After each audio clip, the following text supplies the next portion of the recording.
The cupolas are one of the most majestic and striking architectural features of the Bicentennial Barn, so it's very important that we don't mess them up. However, in order to get the building up to modern building code, we need to insulate the roof. And the decision was made. Unfortunately, the old slate is in very bad condition. It's the end of its lifespan. There's over 100 leaks, and we tried to take some off to repair it, and it was just crumbling. So we have to insulate from the top.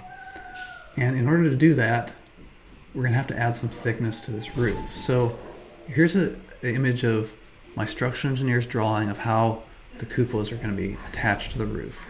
So we've got the old barn rafters inside right here, and then we've got rigid foam insulation layer, and there's also like a ventilation, new decking, new slate, etc., building wrap.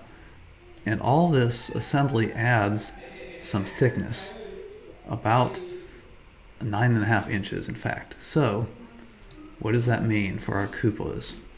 Well, the roof is coming up 9.5 inches. The cupola bases are no longer going to work. Our new roof line is going to be up here somewhere. So not wanting to distract my roofer with one-off tasks, I decided to choose my spot and build the new cupola bases. This is the start of a very long project. My first video ever, but I wanted to make one before I finished these cupolas. I'm using these giant structural lag screws. These are pretty giant cupolas. They're going to be mounted right above I-70, and I really don't want them to go sailing onto I-70 because that would suck for many, many different reasons. My wife thinks I should have contractors doing this, and she might be right. My family's probably listening to me inside, thinking this is kind of pathetic. 38-year-old guy with 5 YouTube subscribers and $5,000 worth of camera gear by the end of it.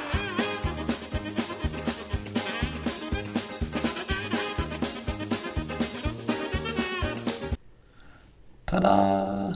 There we have it, 2 new cupola bases out of a total of 4. I missed a few videos along the way here, but basically the construction inside their drywall, then there's 3 inches of XPS insulation, new pine decking boards, and they're coated in this ice and water shield building wrap. So the last step is to build the new cedar board and batten siding to go on the outside of the cupola bases.